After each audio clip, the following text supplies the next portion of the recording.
Hello everyone, welcome back. तो हमने last 2 parts में हम कवर कर रहे थे अपने क्लास 12th हिस्ट्री का chapter 1 bricks beads and bones the Harappan civilisation, जिसमें लास्ट पार्ट में हमने जो हमारा मोहनजोदारो है, मोहनजोदारो के 2 पार्ट्स कवर किए थे, ड्रेन्स के बारे में और डोमेस्टिक आर्किटेक्चर के बारे में। तो अब हम उसके आगे से शुरू करते हैं, जो कि है सीतादल। It is on the citadel that we find evidence of structures that were probably used for special public purposes.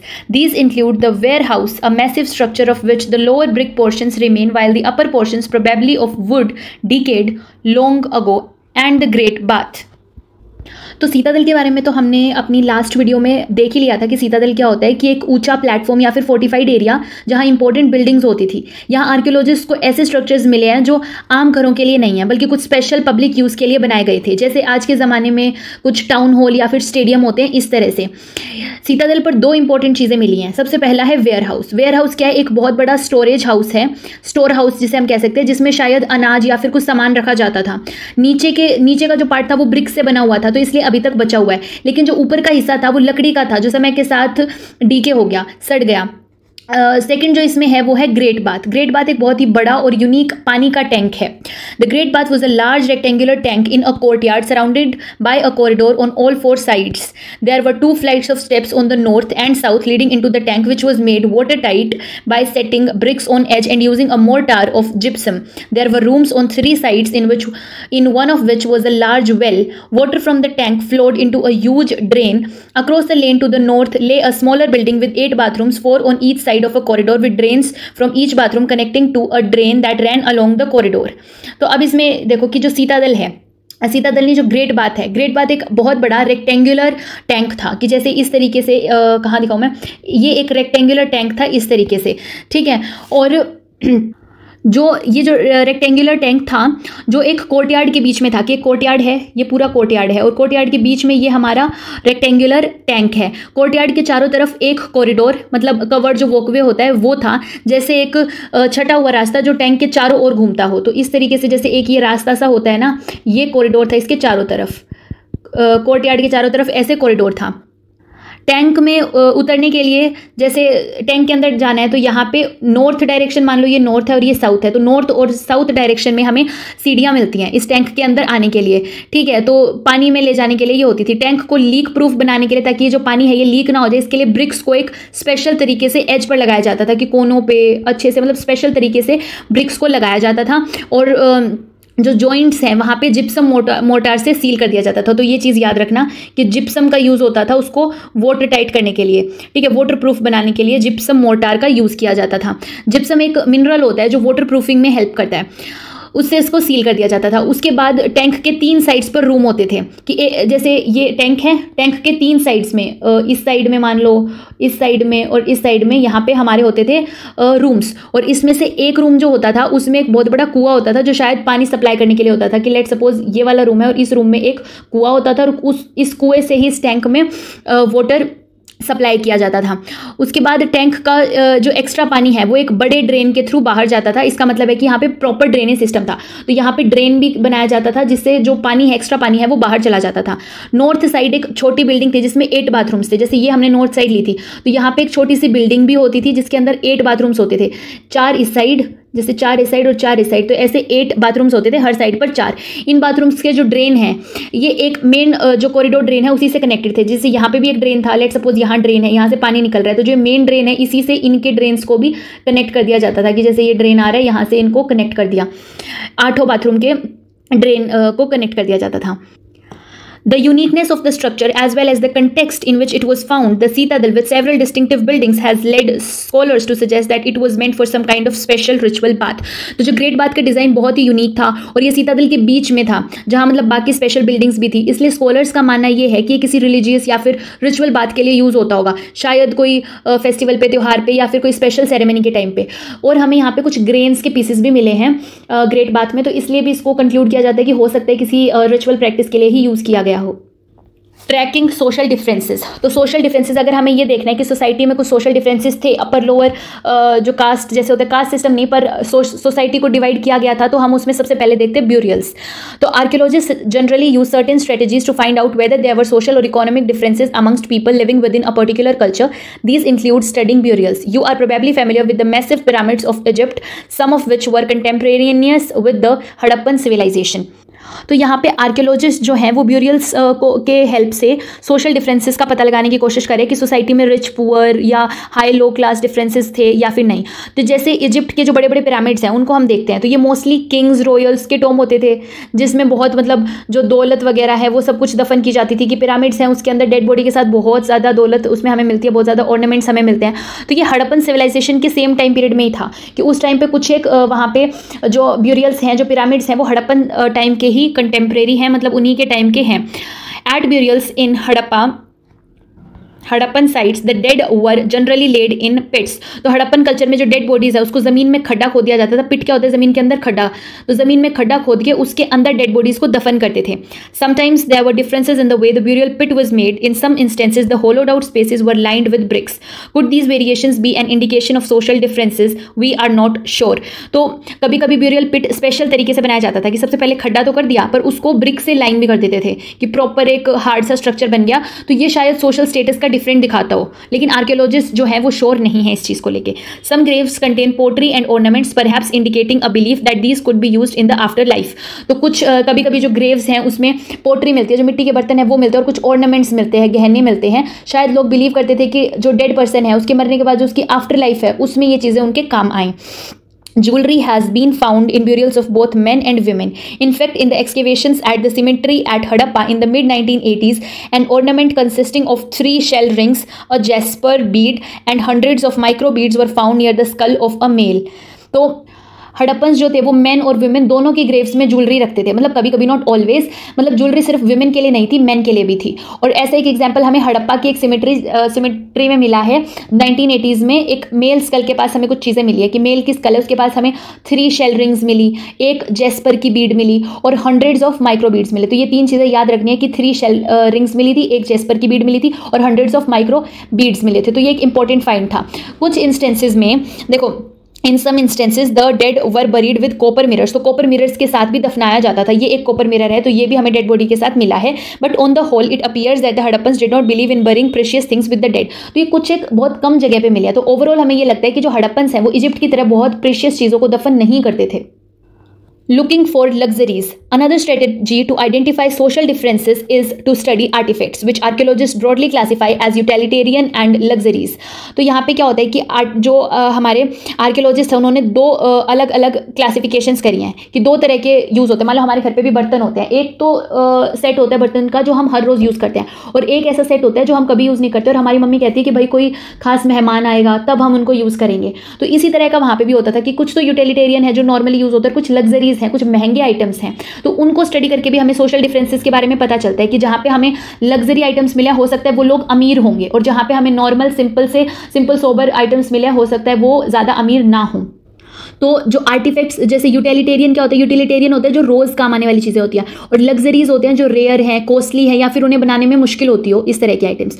The first category includes objects of daily use made fairly easily out of ordinary materials such as stone और clay. These include querns, pottery, needles, flesh, rubbers, body scrubbers etcetera and are usually found distributed throughout settlements.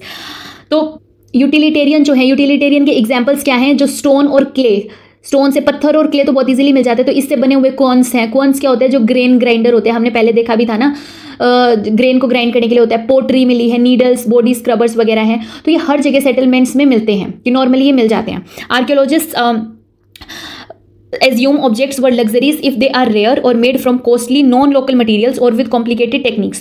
तो luxury item कौन से होंगे? या तो कोई महंगे raw material से, मतलब जो रॉ मटेरियल इजीली नहीं मिलता है, लोकली नहीं मिलता, उससे बना हुआ है, या वो बहुत रेयर है, बहुत ज़्यादा हमें नहीं मिले हैं, या फिर किसी ऐसे मटेरियल से बने हैं जिससे जो टेक्निक है उस प्रोडक्ट को बनाने की वो बहुत मुश्किल है.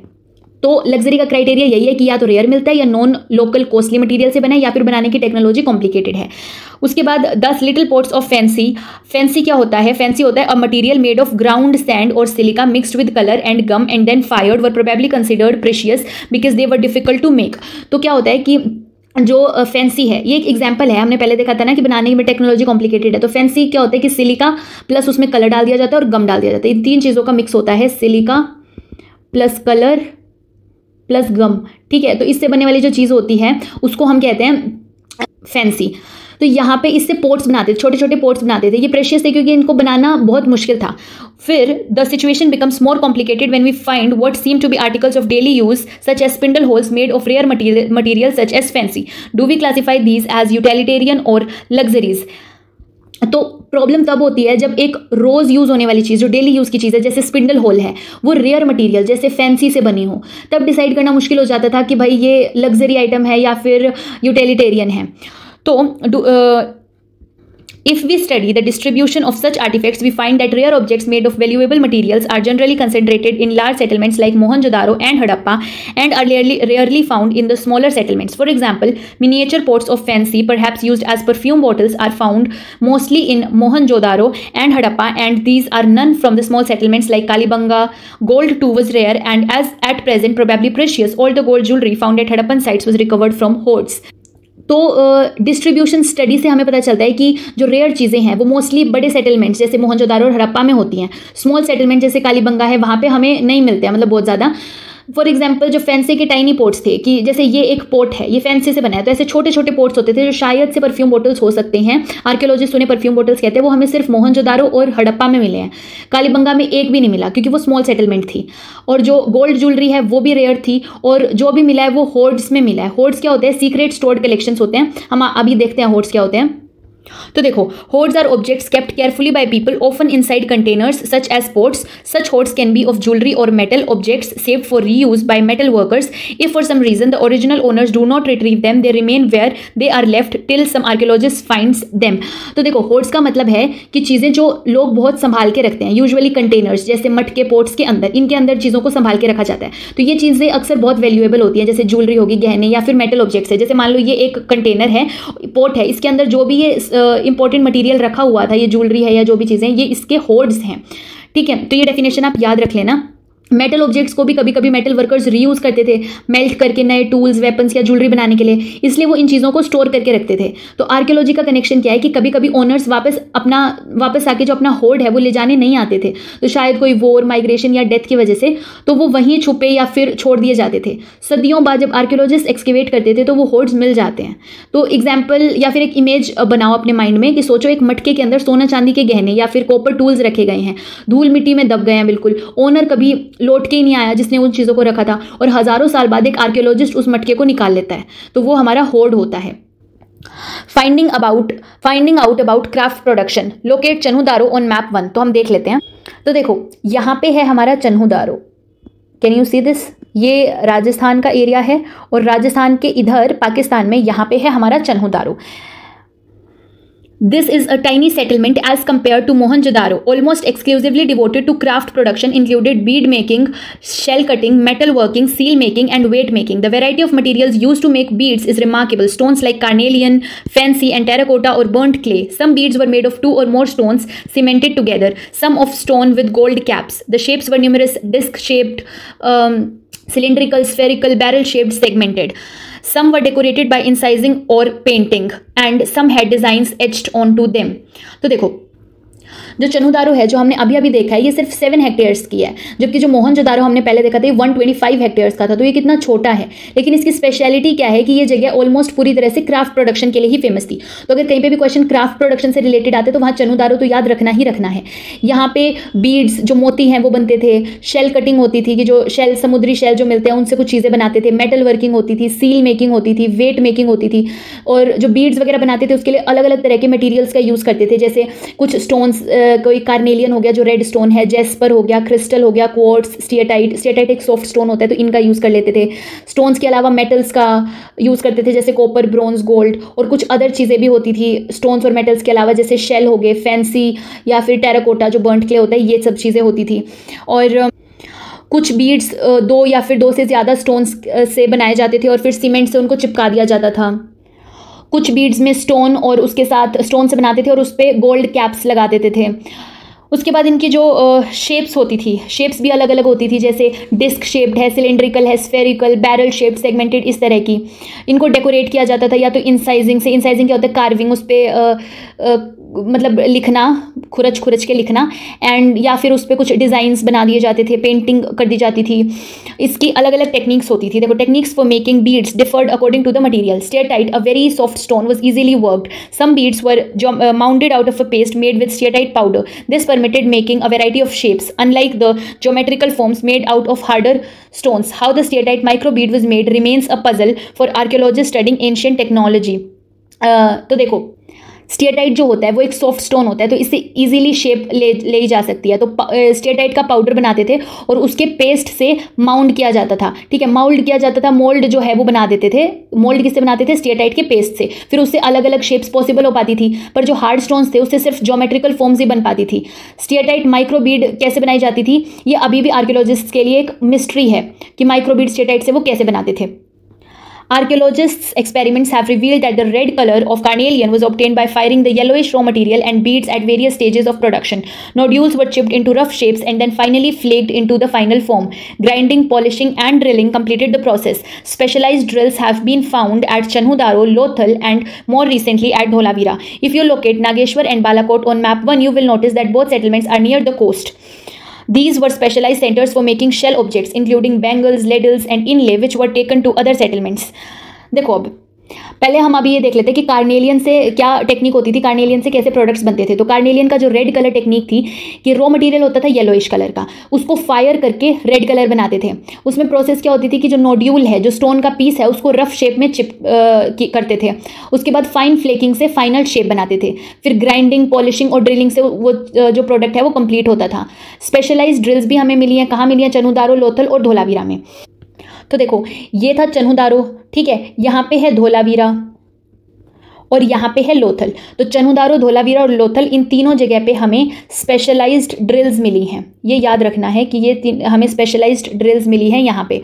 और एक और दो और चीज़ें याद रखनी है आपको, दो जगह और। एक तो है ये नागेश्वर, ठीक है, नागेश्वर याद रख लेना, और एक है बालाकोट। तो ये दोनों आप देख सकते हो कि कोस्ट के बिल्कुल पास हैं। तो बालाकोट और नागेश्वर कोस्ट के पास लोकेटेड हैं। तो इसकी स्पेशलाइजेशन क्या थी कि ये जो बैंगल्स, लेडल्स और इनले का जो काम है वो यहाँ पे करते थे। तो ये आइटम्स बाकी सेटलमेंट्स में भी भेजे जाते थे। तो यहाँ पे एक ट्रेड लिंक है कि फिनिश्ड प्रोडक्ट्स जो हैं, बीड्स वगैरह हैं, ये चनुदारो और लोथल से बड़े अर्बन सेंटर जैसे मोहनजोदारो और हड़प्पा में भेजे जाते थे। तो ये आप देख सकते हो, जैसे ये एक टूल है जो शायद उस टाइम पे यूज़ किया जाता होगा। ये बीड्स हैं, इस तरह की बीड्स बनाई जाती थी जो हमने अभी इतना देखा है। ये पोट्री है जो हमें दिल्ली के म्यूजियम या फिर लोथल के म्यूजियम में देखने को मिल जाती है। हड़प्पन पोट्री है। Identifying centers of production. In order to identify centers of craft production, archaeologists usually look for the following: raw materials such as stone nodules, whole shells, copper ore, tools, unfinished objects, rejects and waste material. तो देखो, archaeologist होते हैं वो, उनको जब craft production का centre identify करना होता है, मतलब जहाँ किसी चीज़ का काम होता है, तो वो उस कुछ क्लूज़ ढूंढते हैं। किस तरह के क्लूज़ ढूंढते हैं? जैसे रॉ मटेरियल, जैसे कोई स्टोन नोड्यूल्स हैं, पत्थर के टुकड़े हैं, होल शेल्स हैं और कॉपर ओर है, तो इस तरह की चीज़ें। या फिर टूल्स ढूंढते हैं कि काम करने के लिए जो छुरी, हैमर या फिर इस तरह की चीज़ें यूज़ होती थी। अनफिनिश्ड ऑब्जेक्ट्स हैं कि जो आधे बने हुए सामान है कि वो बना तो रहे थे पर आधे अधूरे छोड़ दिए थे, तो वो भी मिल जाते हैं। कुछ रिजेक्ट्स और वेस्ट मटेरियल है कि काम के बीच में जो बचा हुआ कचरा या फिर फेल हुआ पीस था, इस तरह की चीज़ें। In fact, waste is one of the best indicators of craft work. For instance, if shell or stone is cut to make objects, then pieces of these materials will be discarded as waste at the place of production. Sometimes larger waste pieces were used up to make smaller objects, but minuscule bits were usually left in the work area. These traces suggest that apart from small specialized centers, craft production was also undertaken in large cities such as Mohenjo-daro and Harappa. तो देखो, archaeologist के लिए जो waste है वो एक बहुत बड़ा क्लू होता है कि यहाँ प्रोडक्शन कैसा होता था, क्योंकि जहाँ काम होता है वहाँ वेस्ट तो बनता ही है। एग्जाम्पल के लिए, अगर कोई शेल या पत्थर काट के कुछ बना रहा है तो उसके टुकड़े वहीं जगह पर गिरे रहेंगे। वो टुकड़े आर्कियोलॉजिस्ट को क्लू देते हैं। कभी कभी बड़े वेस्ट के टुकड़े भी मतलब छोटी चीज़ें बनाने के काम आ जाते हैं, कि जैसे हम भी पेपर से कुछ बनाते हैं तो छोटा पेपर बच जाता है, उसको रख लेते हैं कि डेकोरेशन के काम आ जाएगा। उसी तरह वो हो सकता है बचे हुए प्रोडक्ट से छोटे और प्रोडक्ट बनाएं, लेकिन जो बहुत छोटे टुकड़े थे, जो माइनस्कल बिट्स हैं, वही काम की जगह पर छोड़ दिए जाते थे। तो ये छोटे छोटे वेस्ट के क्लूज आर्कियोलॉजिस्ट को ये बताते हैं कि सिर्फ छोटे या स्पेशलाइज्ड वर्कशॉप्स ही नहीं थे, बल्कि बड़े शहरों जैसे मोहनजोदारो और हड़प्पा में भी क्राफ्ट का काम होता था। तो तो आज के लिए इतना ही। नेक्स्ट हम अपनी नेक्स्ट पार्ट जो है वो अपनी नेक्स्ट वीडियो में करेंगे।